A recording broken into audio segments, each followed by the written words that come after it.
For as long as I can remember, I've had this vision in my head of me in front of a crowd. What motivated me to start speaking to students was that no one had told me some of the experiences that I had were possible. And so I want to communicate with students that their life doesn't have to have a destiny of normalcy. If they have dreams, if they have goals, they can follow them, they can make them happen, and I want them to I want to set them on fire about that.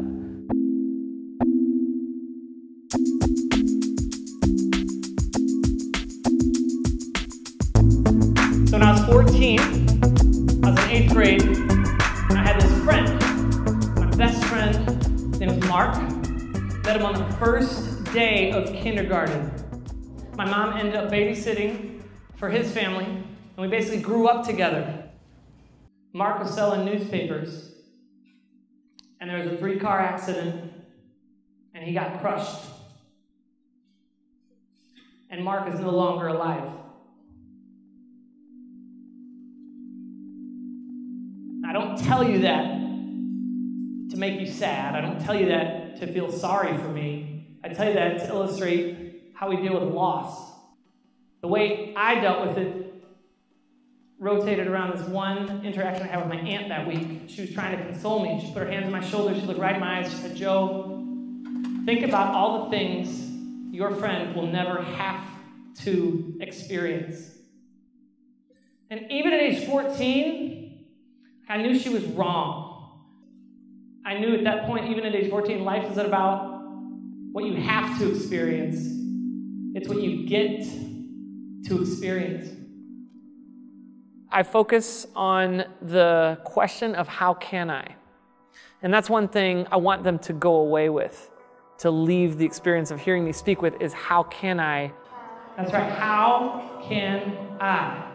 Everybody say that as loud as you can. Say it louder. How can I? I wanted to ride a unicycle. I saw some 1st and 2nd graders riding a unicycle. Now, I don't know that anybody could look at a unicycle and be like, oh yeah, that would be easy. It's not easy. But I just kind of played with the mindset of, let's assume this is possible.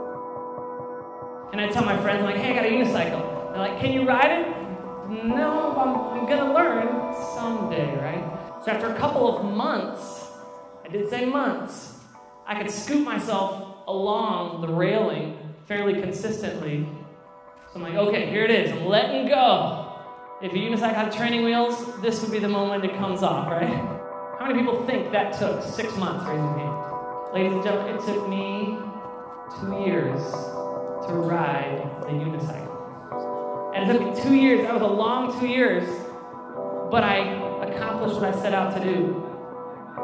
It is a process, and you can't just sit there, oh, I want to follow my dream. I give students a method and a process of trying to keep their goals in mind in a step-by-step process that they can follow, hopefully, to make their dreams come true and follow their heart. So the message is focused on the word dream. It revolves around that. It's 5 letters, so 5 steps. So D is define your goal. R is research what's needed. You want to learn how to do something? You type in literally, how can I do this? How to be a lawyer, how to be a doctor, a teacher, an actor, an Academy Award winner.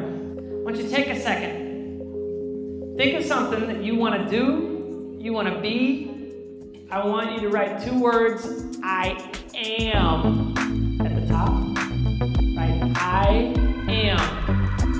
Now notice, I didn't have you write down, I want to be. I'm trying, I'm going to be. It's I am.